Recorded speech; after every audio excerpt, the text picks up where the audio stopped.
I Hear an Army by James Joyce. I hear an army charging upon the land, and the thunder of horses plunging, foam about their knees. Arrogant, in black armor, behind them stand, disdaining the reins, with fluttering whips the charioteers. They cry unto the night their battle name. I moan in sleep when I hear afar their whirling laughter. They cleave the gloom of dreams, a blinding flame, clanging, clanging upon the heart as upon an anvil. They come shaking in triumph their long green hair. They come out of the sea and run shouting by the shore. My heart, have you no wisdom thus to despair? My love, my love, my love, why have you left me alone? That Nature is a Heraclitean Fire, and of the Comfort of the Resurrection by Gerard Manley Hopkins. Cloud puffball, torn tufts, tossed pillows, flaunt forth, then chevy on an air-built thoroughfare. Heaven roisterers and gay gangs, they throng, they glitter in marches. Down roughcast, down dazzling whitewash, wherever an elm arches. Shive lights and shadow tackle in long lashes lace, lance, and pear. Delightfully the bright wind boisterous, ropes, wrestles, beats earth bare. Of yester tempests creases in pool and rut peel parches, squandering ooze to squeezed, dough, crust, dust, stanches, starches, squadron masts and man marks, treadmire, toil there, foot fretted in it, million fueled, nature's bonfire burns on. But quench her bonniest, dearest to her clearest self spark. Man, how fast his fire dent, his mark on mind is gone. Both are in an unfathomable, all is in an enormous dark, drowned, oh pity and indignation. Man-shaped that shone sheer off to several a star, death blots black out, nor mark is any of him at all so stark. But vastness blurs and time beats level. Enough! The resurrection a heart's clarion. Away grief's gasping, joyless days, dejection, across my foundering deck shone, a beacon, an eternal beam, flesh fade, and mortal trash fall to the residuary worm, world's wildfire leave but ash, in a flash, at a trumpet crash, I am all at once what Christ is, since he was what I am, and this jack, joke, poor potsherd, patch, matchwood, immortal diamond is immortal diamond. As Kingfishers Catch Fire by Gerard Manley Hopkins. As kingfishers catch fire, dragonflies draw flame. As tumbled over rim and roundy wells, stones ring. Like each tuck string tells, each hung bells as bow swung finds tongue to fling out broad its name. Each mortal thing does one thing and the same, deals out that being indoors, each one dwells, selves, goes itself, myself, it speaks and spells, crying, what I do is me, for that I came. I say more, the just man justices, keeps grace, that keeps all his goings graces, acts in God's eye what in God's eye he is, Christ, for Christ plays in 10,000 places, lovely in limbs and lovely in eyes not his, to the Father through the features of men's faces. Irreparableness by Elizabeth Barrett Browning. I have been in the meadows all the day, and gathered there the nosegay that you see, singing within myself as bird or bee, when such do field work on a morn of May. But now I look upon my flowers, decay has met them in my hands more fatally, because more warmly clasped and sobs are free to come instead of songs. What do you say, sweet counselors, dear friends, that I should go back straightway to the fields and gather more? Another, sooth, may do it, but not I. My heart is very tired, my strength is low, My hands are full of blossoms plucked before, held dead within them till myself shall die.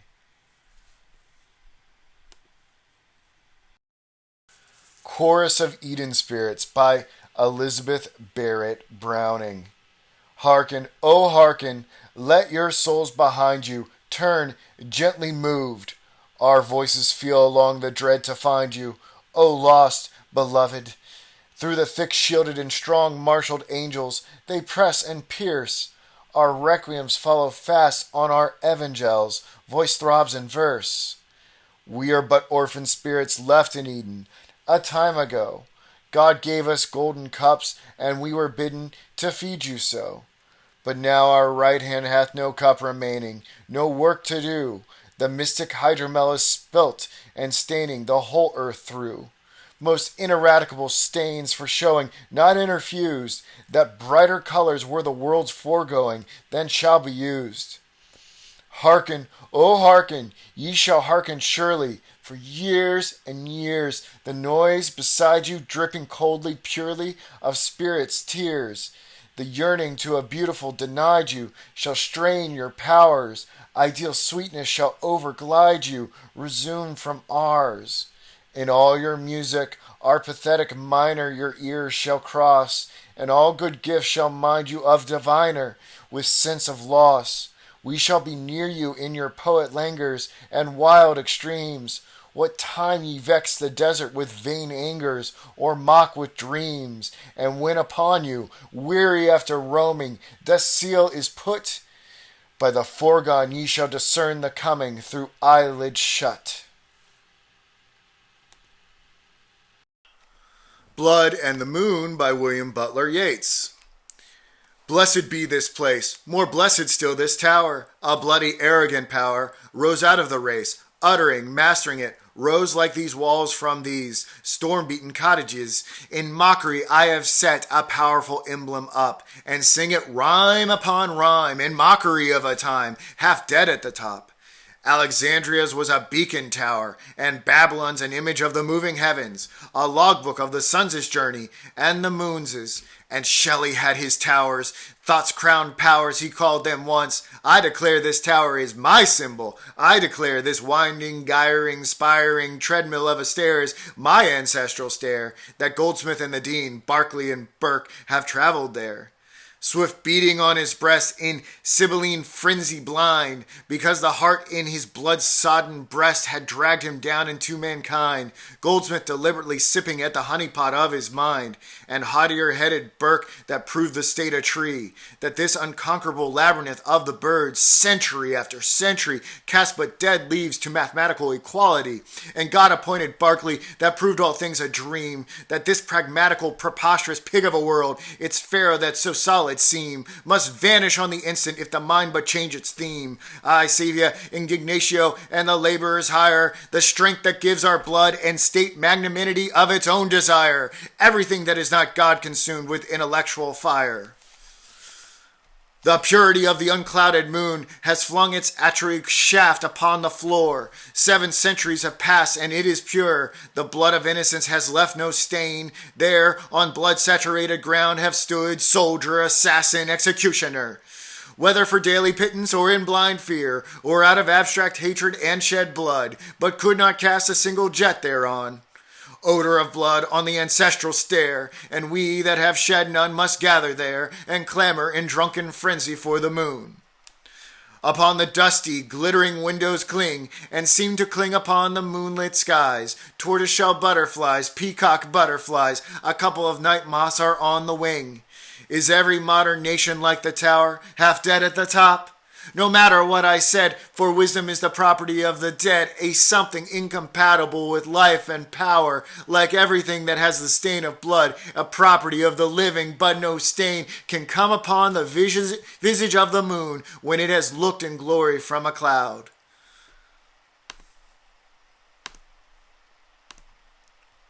Shall Earth No More Inspire Thee by Emily Bronte. Shall earth no more inspire thee, thou lonely dreamer now? Since passion may not fire thee, shall nature cease to bow? Thy mind is ever moving in regions dark to thee. Recall its useless roving. Come back and dwell with me. I know my mountain breezes enchant and soothe the still. I know my sunshine pleases, despite thy wayward will. When day with evening blending sinks from the summer sky, I've seen thy spirit bending in fond idolatry. I've watched thee every hour. I know my mighty sway. I know my magic power to drive thy griefs away. Few hearts to mortals given on earth so wildly pine, yet none would ask a heaven more like the earth than mine. Then let my winds caress thee, thy comrade let me be. Since naught beside can bless thee, return and dwell with me. Easter Day by Robert Browning. How very hard it is to be a Christian, hard for you and me. Not the mere task of making real that duty up to its ideal, affecting thus complete and whole a purpose or the human soul. For that is always hard to do, but hard, I mean for me and you, to realize it more or less with even the moderate success which commonly repays our strife to carry out the aims of life. This aim is greater, you may say, and so more arduous every way.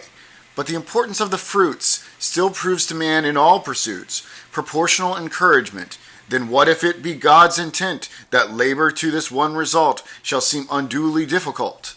Ah, that's a question in the dark, and the sole thing that I remark upon the difficulty this: we do not see it where it is at the beginning of the race. As we proceed, it shifts its place, and where we looked for palms to fall, we find the tugs to come, that's all. At first you say, the whole or chief of difficulties is belief. Could I believe once thoroughly, the rest were simple. What? Am I an idiot, do you think? A beast? Prove to me only that the least command of God is God's indeed, and what injunction shall I need to pay obedience? Death so nigh, when time must end eternity begin, and cannot I compute? Weigh loss and gain together suit my actions to the balance drawn, and give my body to be sawn asunder, hacked in pieces, tied to horses, stone, burned, crucified, like any martyr of the list? How gladly, if I made acquist through the brief minutes fierce annoy of God's eternity of joy. And certainly you name the point whereon all turns. For could you joint this flexible finite life once tight into the fixed and infinite, you, safe inside, would spurn what's out, with carelessness enough, no doubt, would spurn mere life, but where time brings to their next stage your reasonings, your eyes, late wide, begin to wink, nor see the past so well, I think.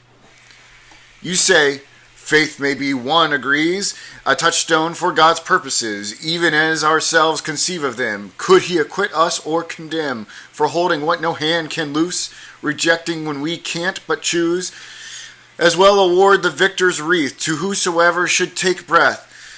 Duly each minute while he lived, grant heaven, because a man contrived to see the sunlight every day he walked forth on the public way. You must mix some uncertainty with faith, if you would have faith be. Why, what but faith do we abhor, and idolize each other for? Faith in our evil or our good, which is or is not understood. All right, by those we love or those we hate, thence called our friends or foes? Your mistress saw your spirit's grace when turning from the ugly face. I found belief in it too hard, and both of us have our reward. Yet here a doubt peeps, well for us, weak beings, to go using thus a touchstone for our little ends, and try with faith the foes and friends. But God, bethink you, I would fain conceive of the Creator's reign as based upon exacter laws than creatures build by with applause. In all God's acts, as Plato cries he doth, he should geometricize, whence I deserdate. I see, you would grow smoothly as a tree, soar heavenward, straightly up like fire. God bless you, there's your world entire, needing no faith if you think fit. Go there, walk up and down it. The whole creation travails, groans, contrive your music from its moans, without or let or hindrance friend. That's an old story, and its end, as old, you come back, be sincere with every question you put here. Here, where there once was and is still, we think a living oracle, whose answers you stood carping at. This time flung back unanswered flat, besides perhaps as many more as those that drove you out before, now added where was little need, questions impossible indeed, to us who sate still all in each, persuaded that our earth had speech, of God's writ down, no matter if in cursive type or hieroglyph, which one fact frees us from the yoke of guessing why he never spoke. You come back in no better plight than when you left us, am I right? So the old process, I conclude, goes on. The reasonings pursued further you own. 'Tis well averred, a scientific faith's absurd, frustrates the very end 'twas meant to serve. So I would rest content with a mere probability. But probable? The chance must lie clear on one side, lie all in rough, so long as there is just enough to pin my faith to, though it hap only at points from gap to gap, one hangs up a huge curtain so grandly, nor seeks to have it go foldless and flat along the wall. What care I that some interval of life less plainly might depend on God? I'd hang there to the end, and thus I should not find it hard to be a Christian and debarred from trailing on the earth till furled away by death. Renounce the world? Were that a mighty hardship? Plan a pleasant life, and straight some man beside you with, if he thought fit, abundant means to compass it, shall turn deliberate aside to try and live as, if you tried, you clearly might, yet most despise. One friend of mine wears out his eyes, sliding the stupid joys of sense, in patient hope that 10 years hence, somewhat completer he may see, he list of Lepidoptera, while just the other, who most laughs at him above all epitaphs, aspires to have his tomb describe himself as sole among the tribe of snuff-box fanciers who possessed a grignon in the regent's crest, so that subduing as you want whatever stands predominant among my earthly appetites for tastes and smells and sounds and sights, I shall be doing that alone, to gain a palm branch and a throne, which 50 people undertake to do, and gladly for the sake of giving a Semitic guess, or playing pawns at blindfold chess. Good, and the next thing is, look round for evidence enough. 'Tis found, no doubt, as is your sort of mind, so is your sort of search. You'll find what you desire, and that's to be a Christian. What says history? How comforting a point it were to find some mummy scrap declare, there lived a Moses. Better still, prove Jonah's wail translatable into some quicksand of the seas, isle, cavern, rock, or what you please, that faith might clap her wings and crow from such an eminence. Or no, the human heart's best. You prefer making that prove the minister to truth. You probe its wants and needs, and hopes and fears, then try what creeds meet these most aptly, resolute, that faith plucks substantial fruit. Wherever these two correspond, she little needs to look beyond, to puzzle out what Orpheus was, or Dionysus Zagreus. You'll find sufficient, as I say, to satisfy you either way. You wanted to believe your pains are crowned. You do, and what remains? Renounce the world. Ah, were it done by merely cutting one by one your limbs off with your wise head last, how easy were it, how soon pass, if once in the believing mood. Such is man's usual gratitude, such thanks to God do we return, for not exactly that we spurn, a single gift of life forego, one real gain, only taste them so, with gravity and temperance, that those mild virtues may enhance, such pleasures rather than abstract, last spice of which will be the fact of love discerned in every gift. While when the scene of life shall shift, and the gay heart be taught to ache, as sorrows and privations take the place of joy, the thing that seems mere misery under human schemes becomes regarded by the light of love as very near quite as good a gift as joy before. So plain is it that all the more God's dispensations merciful, more pettishly we try and call briars thistles from our private plot to mar God's ground where thorns are not. Do you say this or I? Oh, you. Then what, my friend, so I pursue our parley? You indeed opine that the eternal and divine did 18 centuries ago. In very truth, enough. You know the all-stupendous tale, that birth, that life, that death, and all the earth shuddered at. All the heavens grew black rather than see, all nature's rack and those at dissolution's brink attested it took place, you think, only to give our joys a zest and prove our sorrows for the best. We differ then, were I still pale and heart-struck at the dreadful tale, waiting to hear God's voice declare what horror followed for my share, as implicated in the deed, apart from other sins concede, that if he blacked out in a blot my brief life's pleasantness, 'twere not so very disproportionate. Or there might be another fate, I certainly could understand, if fancies were the thing in hand, how God might save at that day's price the impure in their impurities, leave formal license and complete to choose the fair and pick the sweet. But there be certain words broad plain, uttered again and yet again, hard to mistake, to overgloss, announcing this world's gain for loss, and bidding us reject the same. The whole world lieth, they proclaim, and wickedness, come out of it. Turn a deaf ear if you think fit. But I, who thrill through every nerve a thought of what deaf ears deserve, how do you counsel in that case? I take by all means in your place the safe side, since it so appears, deny myself a few brief years, the natural pleasure, leave the fruit, or cut the plant up by the root. Remember what a martyr said on the rude tablet overhead, I was born sickly, poor, and mean, a slave no misery could screen. The holders of the pearl of price, from Caesar's envy, therefore twice I fought with beasts, and 3 times saw my children suffer by his law. At last my own release was earned. I was sometime in being burned, but at the close a hand came through the fire above my head and drew my soul to Christ, whom now I see. Sergius, a brother, writes for me this testimony on the wall. For me, I have forgot it all. You say right, this were not so hard, and since one no wise is debarred from this, why not escape some sins by such a method? Then begins to the old point, revulsion new, for 'tis just this I bring you to. If after all we should mistake, and so renounce life for the sake of death and nothing else, you hear our friends we jeered at, send the jeer back to ourselves with good effect. There were my beetles to collect, my box a trifle, I confess, but here I hold it nevertheless.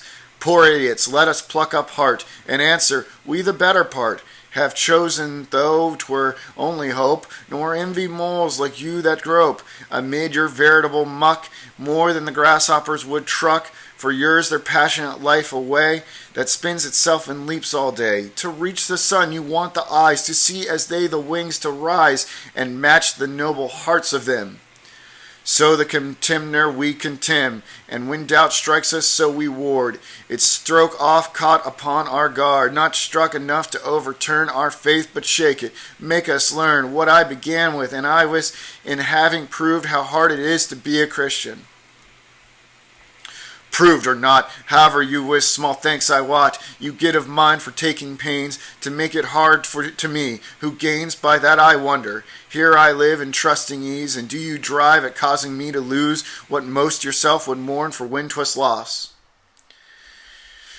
But do you see, my friend, that thus you leave St. Paul for Aeschylus, who made his Titan's arch device, the giving men blind hopes to spice, the meal of life with else devoured in bitter haste, while low death lowered before them at the platter's edge. Faith should be, as we allege, quite other than a condiment to heighten flavors with or meant, like that brave curry of his grace, to take at need the victual's place. If having dined you would digest, besides in turning to your rest, should find instead. Now you shall see and judge if a mere foppery pricks of my speaking. I resolve to utter. Yes, it shall devolve on you to hear as solemn, strange, and dread a thing as in the range of facts, or fancies, if God will ever happen to our kind. I still stand in the cloud, and while it wraps my face, I ought not to speak perhaps, seeing that as I carry through my purpose, if my words in you find veritable listeners, my story reason's self avers. must needs be false the happy chance, while if each human countenance I meet in London streets all day be what I fear, my warnings fray. No one and no one they convert, and no one helps me to assert how hard it is to really be a Christian, and in vacancy I pour the story. I commence by trying to inform you whence it comes that every Easter night, as now I sit up, watch till light, shall break those chimney stacks and roof, give through my window pane great proofs that Easter day is breaking slow. On such a night 3 years ago, it chanced that I had cause to cross the common where the chapel was. Our friend spoke of the other day. You've not forgotten, I dare say. I fell to musing of the time, so closed the blessed matin prime. All hearts leap up at in some guise, one could not well do otherwise. Insensibly my thoughts were bent toward the main point I overwent, much the same ground of reasoning as you and I just now. One thing remained, however, one that tasked my soul to answer, and I asked, fairly and frankly, what might be that history, that faith to me there, not me in some domain, built up and peopled by my brain, weighing its merits as one weighs mere theories for blame or praise, the kingcraft of the Lucumans, or Fourier's scheme, its pros and cons. But as my faith, or none at all, how were my case now should I fall? Dead here this minute do I lie, faithful or faithless? Note that I inclined thus ever, little prone, for instance, when I slept alone, in childhood to go calm to sleep, and leave a closet where might keep his watch produce some murderer, waiting till 12 o'clock to stir. As good authentic legends tell, he might, but how improbable! How little likely to deserve the pains and trial to the nerve of thrusting head into the dark, urged my old nurse and bade me mark. Besides that, should the dreadful scout really lie hid there to leap out at first turn of the rusty key, if were small gain that she could see in being killed upon the floor, and losing one night's sleep the more, I tell you I would almost burst the door open, know my fate at first. This time, indeed, the closet pinned, no such assassin, but a friend, rather peeped out to guard me, fit for counsel, common sense to wit. Who said a good deal that might pass heartening, impartial too. It was Judge Else. For soberly now, who should be a Christian if not you? Hear how he smoothed me down. One takes a whole life, sees what course it makes, mainly, and not by fits and starts, in spite of stoppage, which imparts fresh value to the general speed. A life with none would fly, indeed. Your progressing is slower, right? We deal with progressing, not flight, through baffling senses, passionate fancies, as restless with a freight of knowledge cumbersome enough to sink your ship when waves grow rough, not serve as ballast in the hold. I find mid dangers manifold the good bark answers to the helm, where faith sits easier to overwhelm than some stout peasant's heavenly guide, whose hard head could not, if it tried, conceive a doubt or understand how senses hornier than his hand should tice the Christian off his guard. More happy, but shall we award less honor to the hull, which, dogged by storms, a mere wreck, waterlogged, masts by the board and bulwarks gone, and stanchions going, yet bears on, than to mere lifeboats built to save and triumph over the breaking wave. Make perfect your good ship as these, and what were her performances? I added, would the ship reach home? I wish indeed God's kingdom come, the day when I shall see appear his bidding as my duty clear from doubt, and it shall dawn that day. Some future season Easter may prove not impossibly the time. Yes, that were striking, fates would chime so aptly Easter morn to bring the judgment deeper in the spring than now. However, when there's snow capping the hills, for earth must show all signs of meaning to pursue her task as she was wont to do. The lark is taken by surprise, as we ourselves shall recognize. Sudden the end, for suddenly it comes, the dreadfulness must be, in that all warrants the belief. At night it cometh like a thief. I fancy why the trumpet blows, plainly to wake one from repose. We shall start up at last awake from life, that insane dream we take for waking now, because it seems, and as when now we wake from dreams, we say while we recall them, fool, to let the chance slip, linger cool when such adventure offered, just a bridge to cross, a dwarf to thrust aside, a wicked mage to stab, and lo ye, I had Kiss Queen Mab, so shall we marvel why we grudge our labors here and idly judge of heaven we might have gained but lose. Lose? Talk of loss, and I refuse to plead at all. I speak no worse nor better than my ancient nurse, when she would tell me in my youth I well deserved that shapes uncouth should fright and tease me in my sleep. Why did I not in memories keep her precept for the evil's cure? Pinch your own arm, boy, and be sure you'll wake forthwith.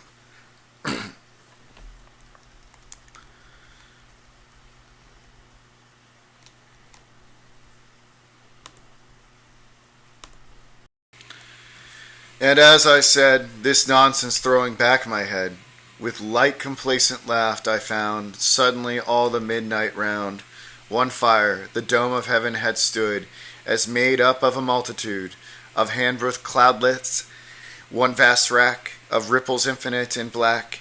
From sky to sky, sudden there went, like horror and astonishment, a fierce vindictive scribble of red, quick flames across, as if one said, the angry scribe of judgment, there burn it, and straight I was aware that the whole ribwork, round minute, cloud touching cloud beyond compute, was tinted each with its own spot, of burning at the core till clot, jammed against clot, and spilt as its fire over all heaven, which 'gan suspire, as fanned to measure equable, as when great conflagrations kill night overhead and rise and sink, reflected.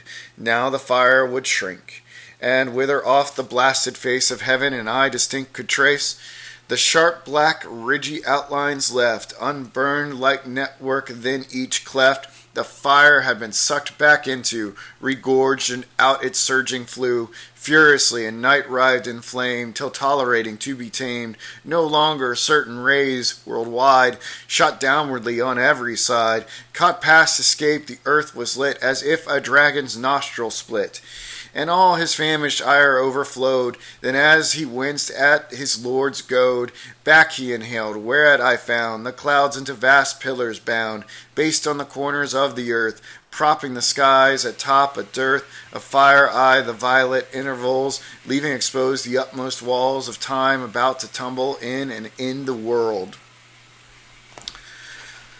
I felt begin the judgment day to retrocede was too late now, and in very deed I uttered to myself that day. The intuition burned away, all darkness from my spirit too. There stood I, found and fixed, I knew, choosing the world. The choice was made, and naked and disguiseless stayed, and unevitable the fact, the fact. My brain held never less compact its senses, nor my heart declined its office, rather both combined to help me in this juncture. I lost not a second agony, gave boldness there my life had end, and my choice with it best defend. Applaud them, I resolved to say.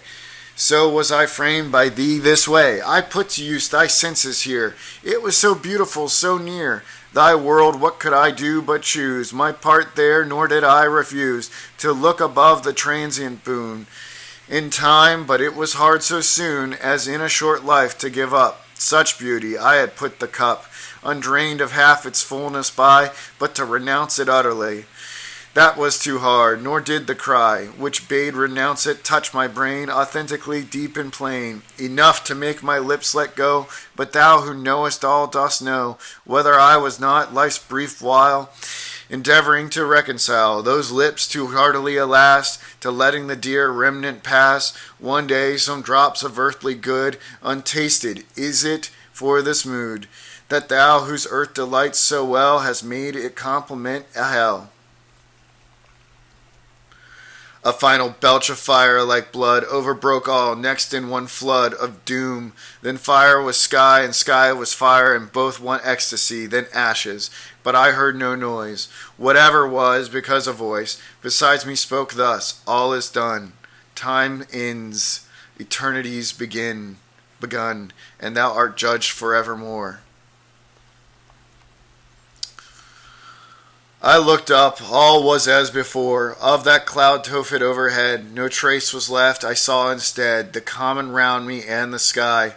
Above stretched drear and emptily of life. 'Twas the last watch of night, except what brings the morning quite, when the armed angel, conscience clear, his task nigh done, leans over his spear, and gazes on the earth he guards, safe one night more through all its wards, till God relieve him at his post. A dream, a waking dream at most. I spoke out quick that I might shake the horror nightmare off and wake. The world's gone, yet the world is here. Are not all things as they appear? Is judgment passed for me alone? And where had placed the great white throne? The rising of the quick and the dead? Where stood they, small and great? Who read the sentence from the open book? So by degrees the blood forsook my heart and let it beat afresh. I knew I should break through the mesh of horror and breathe presently, when lo, again the voice by me. I saw, O brother, mid far sands, the palm tree cinctured city stands, bright white beneath as heaven, bright blue above it, while the years pursue their course unable to abate.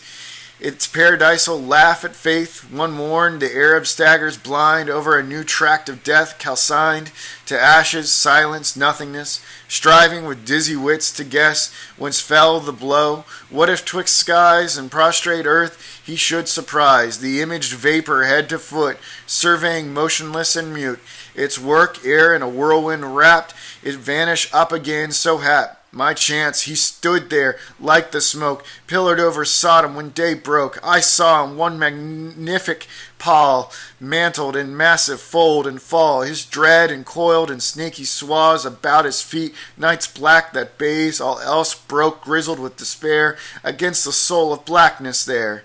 A gesture told the mood within, that rapt right hand which based the chin, that intense meditation fixed on his procedure, pity mixed with the fulfillment of decree. Motionless, thus he spoke to me, who fell before his feet, a mass, no man now. All has come to pass. Such shows are over for each soul. They had respect, too, in the roll of judgment, which convinced mankind of sin. Stood many, bold and blind. Terror must burn the truth in two. Their fate for them thou hast to do, with absolute omnipotence, able its judgments to dispense to the whole race, as every one were its sole object. That is done. God as thou art, the rest is hurled to nothingness for thee. This world, this finite life, thou hast preferred, in disbelief of God's own word, to heaven and to infinity. Here the probation was for thee, to show thy soul the earthly mixed with heavenly. It must choose betwixt. The earthly joys lay palpable, a taint in each distinct as well. The heavenly fitted faint and rare above them, but as truly were, taintless so in their nature best. Thy choice was earth, thou didst attest, 'twas flitter's spirit should subserve the flesh, then flesh refined to nerve, beneath the spirit's play, advance no claim to their inheritance, who chose the spirit's fugitive, brief gleams and thought, this were to live. Indeed, if rays completely pure from flesh that dulls them should endure, not shoot in meteor light athwart our earth to show how cold and swart it lies beneath their fire, but stand as stars should destined to expand, prove veritable worlds our home. Thou saidst, let spirit star the dome of sky, that flesh may miss no peak, no nook of earth I shall not seek. Its service further, thou art shut out of the heavens of spirit. Glut thy sense upon the world, 'tis thine forever, take it. How is mine the world? I cried, while my soul broke out in a transport. Hast thou spoke plainly in that earth's exquisite treasures of wonder and delight for me? The austere voice returned, so soon made happy. Hast thou learned what God accounteth happiness? Thou wouldst not find it hard to guess what hell may be his punishment. For those who doubt if God invent better than they, let such men rest, content with what they judge the best. Let the unjust usurp at will, the filthy shall be filthy still. Miser there waits for the gold for thee, hater indulge thy enmity. And thou, whose heaven self-ordained was to enjoy earth unrestrained, do it, take all the ancients show.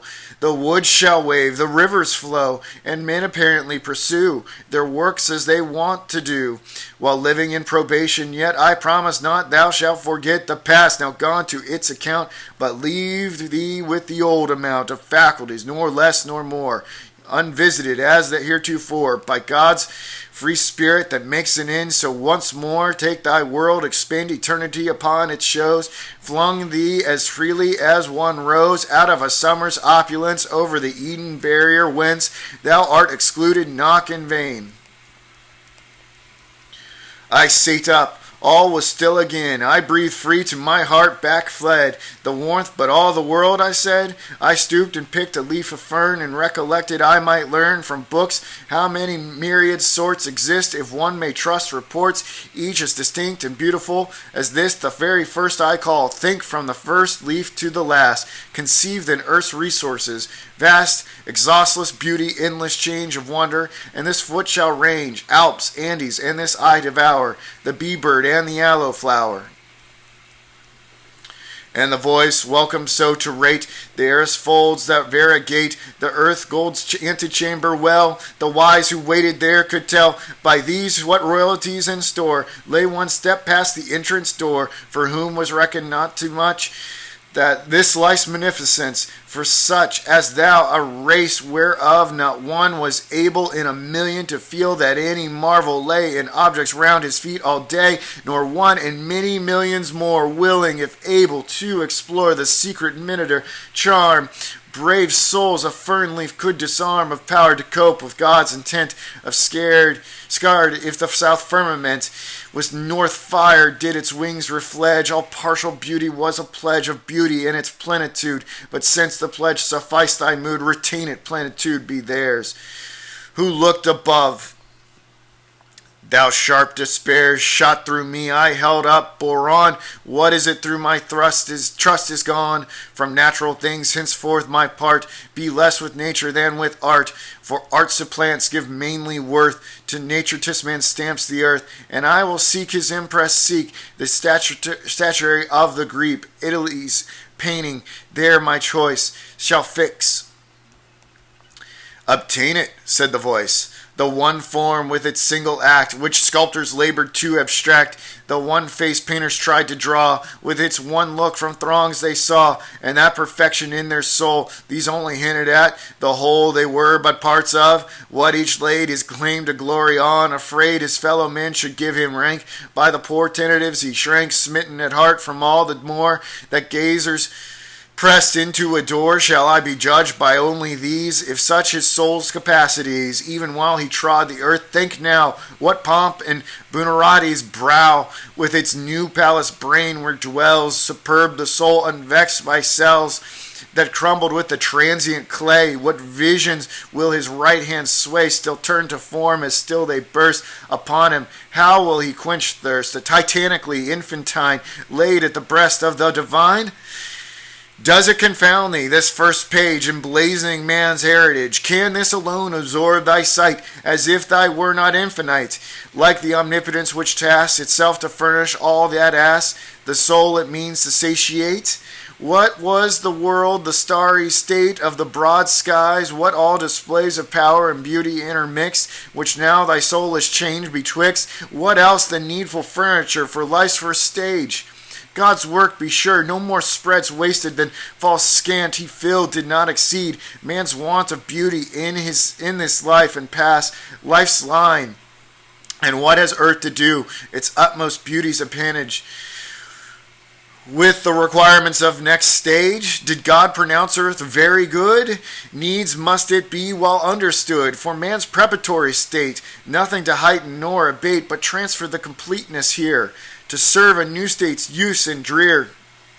Deficiency gapes every side. The good tried once were bad retried. See the enwrapping rocky niche, sufficient for the sleep in which The lizard breathes for ages safe, split the mold, and as this would chafe, the creature's new world widened since 1 minute after you dispense the thousand sounds and sights that broke in on him as the chisel stroke. So in God's eyes, the earth's first stuff was neither more nor less enough to house man's soul, man's need fulfill. You reckon it immeasurable. So thinks the lizard of his vault. Could God be taken in default, short of contrivances by you, or reached ere ready to pursue his progress through eternity? That chambered rock, the lizard's world, your easy mallet's blow has hurled to nothingness forever. So has God abolished at a blow this world wherein his saints were pent, who though found grateful and content with the provision there as thou, yet knew he would not disallow their spirits' hunger felt as well, unsated, not unsatiable, as paradise gives proof. Deride their choice now, thou who sittest outside.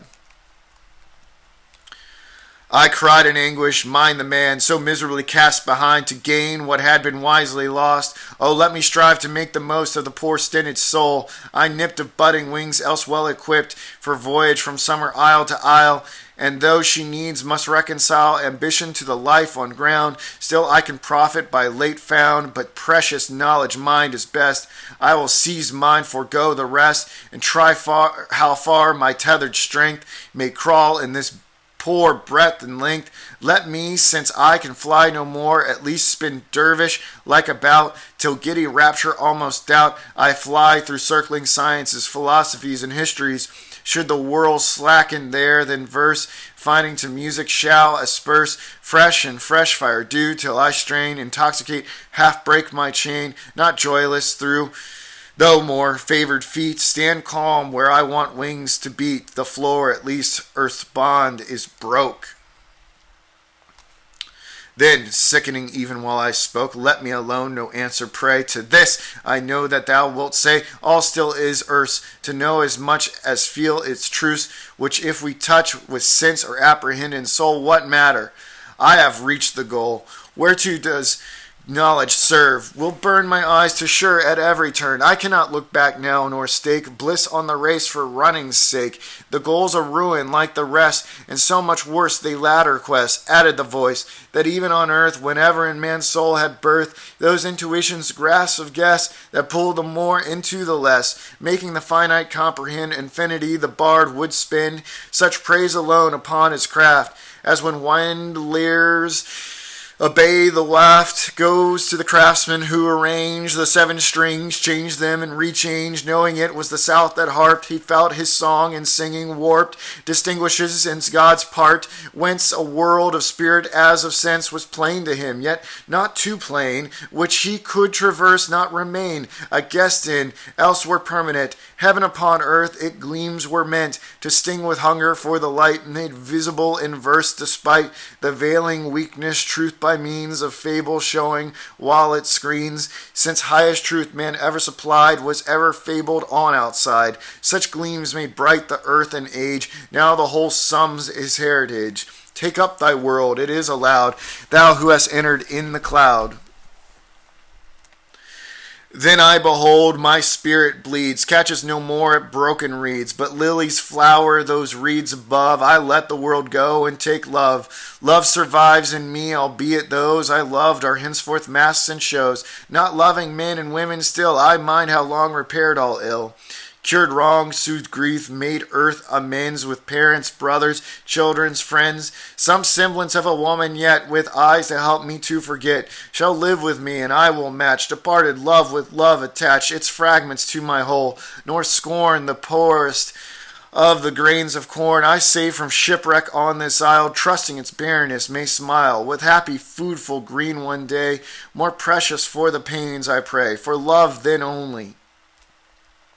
At the word, the form I looked to have been stirred with pity and approval rose over me as when the headman throws Axe over shoulder to make end, I fell prone, letting him expend his wrath, while thus the inflicting voice smote me. Is this thy final choice? Love is the best, 'tis somewhat late, and all thou dost enumerate of power and beauty in the world, the mightiest of love was curled inextricably round about. Love lay within and without to clasp thee, but in vain. Thy soul still shrunk from him who made the whole, still set deliberate aside. His love, now take love, well betide thy tardy conscience, haste to take the show of love for the name's sake, remembering every moment who reside creating thee unto these ends, and these for thee was said to undergo death in thy stead, in flesh like thine, so ran the tale. What doubt in thee could countervail belief in it upon the ground that in the story had been found? Too much love? How could God love so?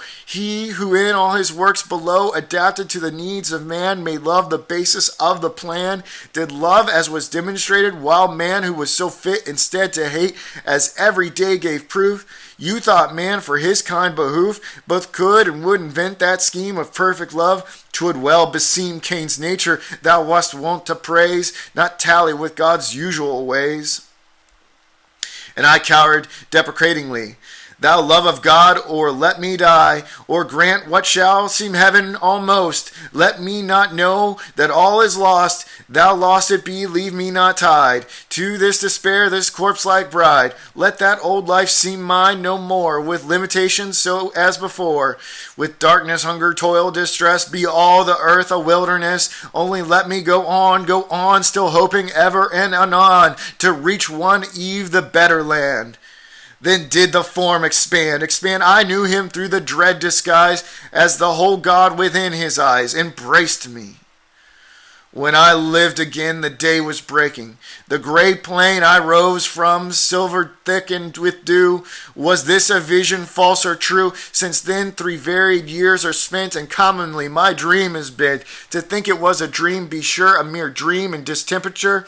The last day's watching, then the night. The shock of that strange northern light set my head swimming, bred in me a dream, and so I live, you see. Go through the world, try, prove, reject, prefer, still struggling to effect my warfare, happy that I can be crossed and thwarted as a man, not left in God's contempt apart, with ghastly smooth life dead at heart, tame in earth's paddocks as her prize. Thank God she still each method tries to catch me, who may yet escape. She knows the fiend in angel shape. Thank God no paradise stands barred to entry, and I find it hard to be a Christian, as I said. Still every now and then my head, raised glad, sinks mournful, all grows drear, spite of the sunshine, while I fear, and think how dreadful to begrudge no ease henceforth as one that's judged, condemned to earth forever, shut from heaven. But Easter Day breaks, but Christ rises. Mercy every way is infinite, and who can say